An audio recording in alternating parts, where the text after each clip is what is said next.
మీ ఇంట్లో మొదటి కోటీశ్వరుడు మీరే అవ్వాలనుకుంటున్నారా? ఈ ఫైనాన్షియల్ వెబినార్ లో ఇప్పుడే జాయిన్ అవ్వండి. నమస్తే, వెల్కమ్ టు సుమన్ టీవీ. నేను మీ Rama Rajesh, chartered wealth manager and mutual fund distributor. ఇప్పుడు మార్కెట్లు బాగా పడుతున్నాయి కదా, సో చాలా మందికి చాలా క్వశ్చన్స్ ఉండుంటాయి. ఇంతవరకు అన్నీ బాగానే ఉన్నాయి, పెడుతున్న ఇన్వెస్ట్మెంట్స్ పెరుగుతున్నాయి, ఎవరికి ఎలాంటి ప్రాబ్లమ్స్ ఉండదు. మార్కెట్ పడినప్పుడు చాలా క్వశ్చన్స్ ఉంటాయి. అందులో మోస్ట్ ఎక్కువగా నన్ను అడిగిన క్వశ్చన్స్, నా క్లయింట్స్ దగ్గర నుంచి కానీ కామెంట్స్ రూపంలో కానీ చాలా మంది అడిగిన మోస్ట్ ఇంపార్టెంట్ క్వశ్చన్ ఏంటి అంటే, మేడం మేము ఎస్డబ్ల్యూపీ చేస్తున్నాము, ప్రతి నెల అమౌంట్ని విత్డ్రా చేసుకుంటున్నాము, ఇప్పుడు ఎస్డబ్ల్యూపీ కంటిన్యూ చేయాలా వద్దా? మాలో కొంతమంది, అంటే అందులో కొంతమంది ఎస్డబ్ల్యూపీ మీద వచ్చిన డబ్బులతోనే ఉంటున్నారు, అంటే రిటైర్మెంట్ అయిన వాళ్ళు ఉన్నారు చాలా మంది. అండ్ కొందరు సెకండ్ ఇన్కమ్ కోసం, ఆర్ కొందరు పిల్లల స్కూల్ ఫీజు కోసం, ఏదో ఒక పాయింట్లోని ఎస్డబ్ల్యూపీ చేసుకున్న వాళ్ళు చాలా మంది ఉన్నారు. బట్ ఇప్పుడు వాళ్ళందరికీ ఉన్న డౌట్, ఇది మార్కెట్ పడిపోతుంది, ఆల్మోస్ట్ మా ఫండ్స్ అన్ని నెగటివ్లో ఉన్నాయి, రెడ్లో ఉన్నాయి, ఇప్పుడు కూడా నేను విత్డ్రా చేసుకుంటే నేను లూజ్ అయిపోతానా నా డబ్బులు అన్న మైండ్ సెట్లో ఉంటారు చాలా మంది. సో వాళ్ళందరికీ ఎస్డబ్ల్యూపీ కంటిన్యూ చేయాలా వద్దా? ఎస్డబ్ల్యూపీ కంటిన్యూ చేయాలంటే ఎలాంటి రూల్స్ ఫాలో అవ్వాలి అన్నది ఈ వీడియోలో తెలుసుకుందాం. సో నేను చెప్పినట్లు ఎస్డబ్ల్యూపీకి చాలా వేరియస్ పర్పసెస్ ఉంటాయి. అయితే రిటైర్మెంట్ తర్వాత మనకి రెగ్యులర్ ఇన్కమ్ కోసమైనా ఎస్డబ్ల్యూపీలో ఇన్వెస్ట్ చేసుకోవచ్చు, లేదా సెకండ్ సోర్స్ ఆఫ్ ఇన్కమ్ కోసమైనా ఎస్డబ్ల్యూపీలో ఇన్వెస్ట్ చేసుకోవచ్చు, లేదా పిల్లల ఫీజులు కట్టడానికి కానీ, లేకపోతే ఇన్సూరెన్స్ ప్రీమియమ్స్ కట్టడానికి కానీ, దేనికైనా మనం ఎస్డబ్ల్యూపీలో ఇన్వెస్ట్ చేసుకోవచ్చు. సో ఎస్డబ్ల్యూపీలో ఇన్వెస్ట్ చేసుకునేటప్పుడు మనం చేసే మోస్ట్ ఇంపార్టెంట్ థింగ్ ఏంటి అంటే ఎస్డబ్ల్యూపీ ఎలా వర్కౌట్ అవుతుంది అంటే, ఒక పెద్ద అమౌంట్ని మనం ఇన్వెస్ట్ చేసి కొన్ని యూనిట్స్‌ని తీసుకుంటాం. అంటే ఫర్ ఎగ్జాంపుల్ నేను ఇక్కడ 20,00,000 అమౌంట్ తీసుకుంటున్నాను. 20,00,000 అమౌంట్‌కి ఒక రూ. 10 పెట్టి కొన్ని అంటే ఒక యూనిట్ కాస్ట్ రూ. 10, 20,00,000 అమౌంట్. సో ఇలా మనం ఇన్ని యూనిట్స్ అని కొనుక్కుంటాం. ప్రతి నెల మనం విత్‌డ్రా చేసుకునే అమౌంట్ బట్టి మనం కొన్న యూనిట్స్‌లోంచి కొన్ని యూనిట్స్‌ని సెల్ చేసి మనకి ఎస్డబ్ల్యూపీ ద్వారా ఎవ్రీ మంత్ గానీ, ఎవ్రీ క్వార్టర్లీ గానీ, ఇయర్లీ గానీ అమౌంట్ వెనక్కి వస్తూ ఉంటుంది. సో ఇప్పుడు ప్రాబ్లమ్ ఏంటి అంటే, ఇంతవరకు మార్కెట్ పెరుగుతుంది కాబట్టి ప్రాబ్లమ్ లేదు. ఎందుకంటే నేను ఎస్డబ్ల్యూపీ చేసుకుంటున్నా, నాకు ఇంకా వాల్యూ పెరుగుతుంది కదా. నేను పెట్టింది 20,00,000, నేను ప్రతి నెల ఇంత సర్టెన్ అమౌంట్ తీసుకుంటున్నా కూడా నాకు అది 22,00,000, 23,00,000 చూపిస్తుంది కాబట్టి నాకేం ఇబ్బంది లేదు. బట్ ఇప్పటికొచ్చేటప్పటికి ఏమైంది, మార్కెట్ పడుతుంది. సో ఇప్పుడు నా 20,00,000 పడి 18,00,000, 15,00,000, 16,00,000 అలా వెళ్తుంది. సో అందుకు భయం స్టార్ట్ అయింది. సో ఇక్కడ మనం తెలుసుకోవాల్సిన ఇంపార్టెంట్ పాయింట్ ఏంటి అంటే, ఎస్డబ్ల్యూపీ చేస్తున్న వాళ్ళందరూ కూడా కొన్ని రూల్స్ ఉంటాయి. ఆ రూల్స్‌ని గనుక ఫాలో అవ్వకపోతే ఖచ్చితంగా మీరు పెడుతున్న అమౌంట్‌ని నష్టపోతారు. సో అందులో first and most important rule, మనం సెలెక్ట్ చేసుకునే ఫండే. ఇప్పుడు మనం ఎస్డబ్ల్యూపీ చేయాలనుకున్నప్పుడు small, mid cap, large cap లాంటి ఫండ్స్‌లో పెట్టుకొనే కూడదు. ఎందుకంటే ఇవి హైలీ వాలటైల్ మార్కెట్స్‌లో ఉన్నప్పుడు. ఇప్పుడు మిడ్ క్యాప్ ఫండ్స్ ఆల్మోస్ట్ 15-16% పడిపోయాయి. సో ఇప్పుడు మీరు గనుక అందులో పెడుతూ ఉంటే మీ ఫండ్సే లాస్‌లో ఉన్నాయి. ఇప్పుడు అందులోంచి మళ్ళీ మీరు విత్‌డ్రా చేసుకుంటున్నారు. సో విత్‌డ్రా చేసుకునేటప్పుడు ఎక్కువ యూనిట్స్‌ని మీరు సెల్ చేసుకోవాల్సి వస్తూ ఉంటుంది.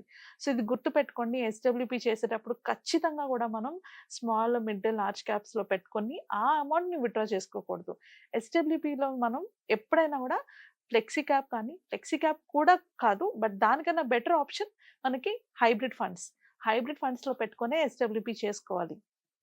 లేదా మీకు ఎలాంటి ఫండ్స్‌లో ఎస్డబ్ల్యూపీ చేసుకోవాలని తెలియనప్పుడు ఒక అడ్వైజర్ దగ్గరికెళ్ళి ఫండ్స్‌ని సెలెక్ట్ చేసుకొని దాన్ని బట్టి ఎస్డబ్ల్యూపీ చేసుకోవాలి. సో ఎక్కువ మంది చేసే మిస్టేక్ ఏంటి అంటే, SWP fund సెలక్షన్‌లో.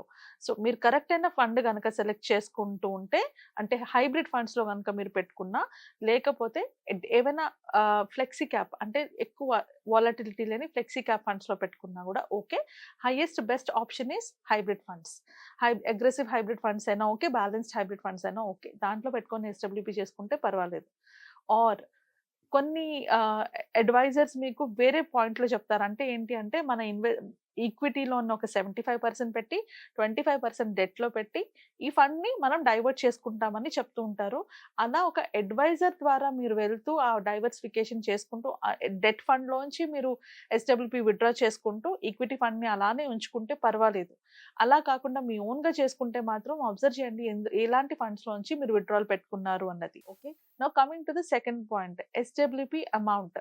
So fund selection ఎంత ఇంపార్టెంటో, ఎంత అమౌంట్ విత్‌డ్రా చేసుకుంటున్నాం అనేది కూడా చాలా చాలా ఇంపార్టెంట్. సో మనకి ఎస్‌డబ్ల్యూపీలో పెట్టే ఫండ్స్‌లోని మ్యాక్స్ టు మ్యాక్స్ వచ్చే రిటర్న్స్ 10-12% కన్నా రాదు. సో మనం విత్‌డ్రా చేసే అమౌంట్ 6% మాక్సిమం 8% కన్నా ఎక్కువ విత్‌డ్రా చేయకూడదు. ఎక్కువ విత్‌డ్రా చేసినప్పుడు ఏం జరుగుతుంది? మనకొచ్చిన లాభాలు ఏవైతే ఉంటాయో అవన్నీ గూడా మళ్ళీ మనం విత్‌డ్రా చేసేసుకుంటున్నాం కాబట్టి మనకి మనీ ఉండదు. ఇలాంటి ఫాలింగ్ మార్కెట్‌లో అయితే అది ఆల్రెడీ నష్టాల్లో ఉంటది. నష్టాల్లో ఉన్న దాంట్లో నుంచి మనం విత్‌డ్రా చేసుకుంటున్నాం కాబట్టి ఇంకా యూనిట్స్ తగ్గిపోతాయి. సో ఎస్‌డబ్ల్యూపీలోని మనం చేసేది కేవలం units buying and units selling మాత్రమే చేస్తాం. యూనిట్స్‌ని కొనము. సో ఉన్న యూనిట్స్‌ని వాల్యూ పెరుగుతూ ఉంటేనే మనకి ఎస్‌డబ్ల్యూపీ వాల్యూ పెరుగుతుంది. సో ఇది మైండ్‌లో పెట్టుకొని మనం ఎప్పుడైనా ఎస్‌డబ్ల్యూపీలోంచి విత్‌డ్రా చేసుకోవాలనుకున్నప్పుడు 6-8% కన్నా ఎక్కువ విత్‌డ్రాల్ చేయకూడదు. అలా ఎక్కువ విత్‌డ్రా చేస్తే మీ ఫండ్ మీదే ఇంపాక్ట్ పడుతుంది. సో 6 అంటే ఇప్పుడు 20,00,000 ఎగ్జాంపుల్ తీసుకున్నాను కదా! 20,00,000 ఎగ్జాంపుల్‌కి పర్ మంత్ మీరు ఎంత తీసుకోవచ్చు? 10,000 రూపీస్ వరకు మాత్రమే తీసుకోవచ్చు. బియాండ్ దట్ తీసుకుంటే మీ ఫండ్ రిస్క్‌లో పడుతుంది. సో అది మైండ్‌లో పెట్టుకోండి. ఎస్‌డబ్ల్యూపీ చేసేటప్పుడు మనం 6-8% కన్నా ఎక్కువ విత్‌డ్రాల్ చేయకూడదు. అలానే ఎస్‌డబ్ల్యూపీ చేసేటప్పుడు లాంగ్ టర్మ్ హోల్డ్ చేయాలి. నేను ఒక 3 ఇయర్సో, 4 ఇయర్సో ఎస్‌డబ్ల్యూపీ చేసి విత్‌డ్రా చేసుకుంటానంటే ఇలాంటి టైంలోని ఎక్కువ యూనిట్స్ లూజ్ అవుతారు కాబట్టి మీరు మీ అసలునే కోల్పోయే ఛాన్సెస్ ఉంటాయి. ఎస్‌డబ్ల్యూపీ ఎప్పుడు చేసుకున్నా కూడా లాంగ్ టర్మ్ మాత్రమే ప్లాన్ చేసుకొని లాంగ్ టర్మ్ కోసమే మనం ఆ అమౌంట్‌ని పెట్టుకున్నప్పుడే ఎస్‌డబ్ల్యూపీ చేసుకోవాలి. లేకపోతే ఎస్‌డబ్ల్యూపీలో ఇన్వెస్ట్‌మెంట్ చేయకూడదు. ఇప్పుడు ఎస్‌డబ్ల్యూపీ కాలిక్యులేషన్ ఎలా ఉంటుంది? మనం లూజ్ అవుతామా లేదా అన్న కాన్సెప్ట్ గురించి ఒక ఎక్సెల్ షీట్ ద్వారా మీకు ఎక్స్‌ప్లెయిన్ చేస్తాను. సో దట్ మీకు ఒక క్లారిటీ వస్తుంది. నేను మీకు చెప్పినట్టుగానే ఒక అమౌంట్ నేను ఇన్వెస్ట్ చేసిన అమౌంట్ 20,00,000 నేను మంత్లీ విత్‌డ్రా చేసుకుంటున్న అమౌంట్ 10,000. సో 20,00,000 అమౌంట్ నేను విత్‌డ్రా చేస్తున్నాను. నేను మంత్‌కి 10,000 తీసుకుంటున్నాను. సో నేను కొన్నప్పుడు ఈ ఫండ్ రూ. 25 ఉంది. ఇది నేను ఎప్పుడు కొన్నాను? 2004లో కొన్నాను. రూ. 25 దగ్గర నేను కొన్నప్పుడు నాకు 79,882 యూనిట్స్ వచ్చాయి. ఇప్పుడు నేను దాన్ని ప్రతి నెల 10,000 విత్‌డ్రా చేసుకునేటప్పుడు నేను సెల్ చేస్తున్నప్పుడు నాకు 378 యూనిట్స్‌ని సెల్ చేసి ఆ అమౌంట్‌ని నా అకౌంట్‌లో యేసుకుంటున్నాం. ఇక్కడ ఏం జరిగింది? ఎన్ని యూనిట్స్ నేను అమ్మాను? 378 యూనిట్స్ నేను అమ్మాను. ఇప్పుడు ఇదే ఎన్ఏవి వాల్యూ ఆఫ్టర్ 1 ఇయర్ 40.22కెళ్ళింది. ఇక్కడ నేను సెల్ చేసిన యూనిట్స్ ఎన్నయ్యాయి? ఓన్లీ 248 యూనిట్స్ అయ్యాయి. స్టార్టింగ్‌లో నేను ఎన్ని యూనిట్స్ అమ్మాను? 378 యూనిట్స్ అమ్మాను. ఇప్పుడు నేను ఎన్ని యూనిట్స్ అమ్ముతున్నాను? 248 యూనిట్స్ అమ్ముతున్నాను. ఎందుకు యూనిట్స్‌లో డిఫరెన్స్ వచ్చింది అంటే, అక్కడ మన ఎన్ఏవి వాల్యూ పెరగడం వల్ల. ఎన్ఏవి వాల్యూ పెరిగినప్పుడు మనం అమ్మే యూనిట్స్ తగ్గుతూ ఉంటాయి. సో, మనం ఎప్పుడు కూడా ఎన్ఏవి వాల్యూ పెరుగుతున్నప్పుడు మనకి ప్రాబ్లమ్ ఉండదు. ఎందుకంటే మనం అమ్మే యూనిట్స్ తగ్గుతూ ఉంటాయి. ఎప్పుడైతే ఎన్ఏవి వాల్యూ తగ్గుకుంటూ వస్తుందో, అక్కడే మనకి మెయిన్ ప్రాబ్లమ్ స్టార్ట్ అవుతుంది. ఎందుకంటే మనం అమ్మే యూనిట్స్ పెరుగుతూ ఉంటాయి. సో, ఈ ఫ్లక్చుయేషన్ ఎప్పుడు కూడా మనకి షార్ట్ టర్మ్‌లో ఉంటాయి. మీకు ఇంకొక వీడియోలో క్లియర్‌గా ఎక్స్‌ప్లెయిన్ చేశాను. Market correction period and market recovery period అని చెప్పేసి. దాంట్లో మీకు అర్థమయ్యే ఉంటుంది. On an average correction period 7 months వరకు ఉంటే and on an average recovery period 12 months వరకు ఉంది. సో, ఎప్పుడైనా కూడా మనం ఎస్‌డబ్ల్యూపీ చేసుకునేటప్పుడు ఇది మైండ్‌లో పెట్టుకోవాలి. మినిమమ్ టు మినిమమ్ 7 మంత్స్ నుంచి 12 మంత్స్ వరకు ఆర్ అంతకన్నా ఎక్కువైనా కూడా మార్కెట్ కరెక్ట్ అవుతది. ఈ టైంలోని మన యూనిట్స్ ఎక్కువ సెల్ అవుతూ ఉంటాయి. యూనిట్స్ ఎక్కువ సెల్ అయిపోయినంత మాత్రాన మన ఫండ్ బ్యాలెన్స్ జీరోకి వచ్చేయదు. ఎందుకు వచ్చేదు? మనం ఇన్వెస్ట్ చేసిన అమౌంట్ ఎంత? 20,00,000 అండ్ మనం తీసుకుంటున్న అమౌంట్ ఎంత? నెలకి 10,000 తీసుకుంటున్నాం. మనం ఎక్కువ తీసుకోవట్లేదు. అందుకని చాలా చాలా ఇంపార్టెంట్ అండి. మనం 6%కి మించి తీసుకోకూడదు. ఇంకా అత్యవసరమైన పరిస్థితుల్లోని ఎవరైతే రిటైరీస్ ఉంటారో, వాళ్ళు ఈ ఇన్‌కమ్ మీద బతుకుతున్నారో, అలాంటి వాళ్ళు 8% వరకు తీసుకోవచ్చు.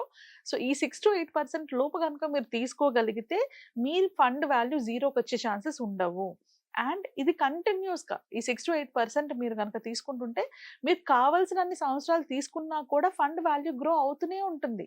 సో, ఈ కేస్‌లోని ఈ ఫండ్ వాల్యూ ఎంత గ్రో అయింది? ఆల్‌మోస్ట్ ఇక 20 ఇయర్స్ పాటు తీసుకుంటే, వాళ్ళు ఇన్వెస్ట్ చేసిన అమౌంట్ 20,00,000 వాళ్ళు విత్‌డ్రా చేసుకున్న అమౌంట్ 24,00,000 అండ్ ఫైనల్ వాల్యూ 2,00,00,000 అయింది. ఎన్ని ఇయర్స్? 20 ఏళ్ళలోని.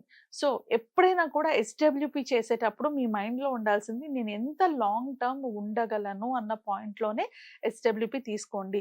షార్ట్ టర్మ్ అవసరాల కోసం, షార్ట్ టర్మ్ ఇన్‌కమ్ కోసం ఎస్‌డబ్ల్యూపీ వాడుకోవద్దు. చాలా మంది చూస్తున్నాను కార్ లోన్ బదులు ఎస్‌డబ్ల్యూపీ తీసుకుంటున్నారు. అంటే ఎస్‌డబ్ల్యూపీ ద్వారా కార్ లోన్ క్లియర్ చేసేసుకోవచ్చు అన్న పాయింట్‌లో కొందరు తీసుకుంటున్నారు. ఎలా తీసుకున్నా కూడా మీ ఇంటెన్షన్ ఎస్‌డబ్ల్యూపీ లాంగ్ టర్మ్‌కి ఉండాలి. అంటే ఏదైనా 10 అండ్ అబోవ్ ఇయర్స్ ఉన్నప్పుడే ఎస్‌డబ్ల్యూపీ చేసుకోవాలి. అండ్ మీరు తీసుకునే అమౌంట్ కూడా చాలా చాలా తక్కువ. అంటే 6-8% లోనే ఉండాలి. అలానే మీరు పెట్టుకున్న సెలక్షన్, తీసుకునే ఫండ్ కూడా రైట్ ఫండ్ అయి ఉండాలి. ఇవేమీ తెలియకుండా ఎస్‌డబ్ల్యూపీ చేసుకుంటే ఖచ్చితంగా నష్టపోతారు. ఇలాంటివన్నీ పాటించుకుంటూ ఎస్‌డబ్ల్యూపీ గనుక మీరు చేసుకోగలిగితే మీరు ఫండ్ అంటే మీ యొక్క రెగ్యులర్ అవసరాలను తీర్చుకోవడంతో పాటు ఫ్యూచర్‌లో వెల్త్‌ని కూడా అక్యుములేట్ చేసుకోవచ్చు. అలా కాదు, కొన్ని స్పెసిఫిక్ సిట్యుయేషన్స్ ఉన్నాయి, స్పెసిఫిక్ కండిషన్స్ ఉన్నాయి, నాకు ఇట్లాంటి అవసరాలు ఉన్నాయి అనుకున్నప్పుడు ఒక అడ్వైజర్‌ని దగ్గరికి వెళ్ళి వాళ్ళ అడ్వైస్ తీసుకొని ఒక స్టెప్ తీసుకోండి. ఓన్‌గా ఇలాంటివి చేసుకోవద్దు. ఇలాంటివి ఓన్‌గా చేసుకోవడం వల్ల చాలా ప్రాబ్లమ్స్ వస్తాయి. ఇంకా ఐ హోప్ మీకు ఒక క్లారిటీ వచ్చిందనుకుంటున్నాను. వేరే టాపిక్‌తో ఇంకొక వీడియోలో కలుద్దాం. Thank you so much. లైఫ్‌లో ప్రతి ఒక్కళ్ళకి డిఫరెంట్ అవసరాలుంటాయి. కొందరికి పిల్లల ఎడ్యుకేషన్ ఇంపార్టెంట్ అయితే, కొందరికి రిటైర్మెంట్ ఇంపార్టెంట్. కొందరికి పిల్లల పెళ్లి ఇంపార్టెంట్ అయితే, కొందరికి వాళ్ళ కెరియర్ ఇంపార్టెంట్. సో, మన లైఫ్‌లో మనకొచ్చే ప్రాబ్లమ్స్‌కి, మనకొచ్చే గోల్స్‌కి ఎలాంటి ప్లానింగ్ అవసరం. అలానే ఆ ప్లానింగ్‌లోని ఏమైనా ప్రాబ్లమ్ వస్తే ఎలాంటి స్ట్రాటజీస్ ఉండాలి. ఈ ప్లానింగ్‌తో పాటు ఇంకేం కావాలి. ఫైనాన్షియల్‌గా స్టెబిలైజ్‌గా ఉండాలంటే మనం ఏం చేస్తే కరెక్ట్. ఇలాంటి ఎంతో ఇన్ఫర్మేషన్ అంతా కూడా మనం కండక్ట్ చేయబోయే వెబినార్‌లోని డీటెయిల్‌గా తెలుసుకుంటాము. మీ ఫైనాన్షియల్ ప్లానింగ్‌తో పాటు, ఇన్స్యూరెన్స్ ప్లానింగ్‌తో పాటు ఎలాంటి ఫండ్స్‌లో పెట్టుకోవాలి, పెట్టుకుంటే ఎలా ఎగ్జిట్ అవ్వాలి, ఇవన్నీ కూడా నేర్చుకుంటాము. నా పేరు రమా రాజేష్. నేను ఒక చార్టర్డ్ వెల్త్ మేనేజర్‌ని. సో, నేను కండక్ట్ చేయబోయే ఇన్ఫర్మేటివ్ ఎడ్యుకేషనల్ వెబినార్‌కి రిజిస్టర్ చేసుకోవడానికి కింద స్క్రోల్ అవుతున్న నంబర్స్‌కి కాల్ చేసి కనెక్ట్ అవ్వండి. మీ ఫైనాన్షియల్ సెక్యూరిటీ మీ చేతుల్లో తీసుకోండి. Thank you.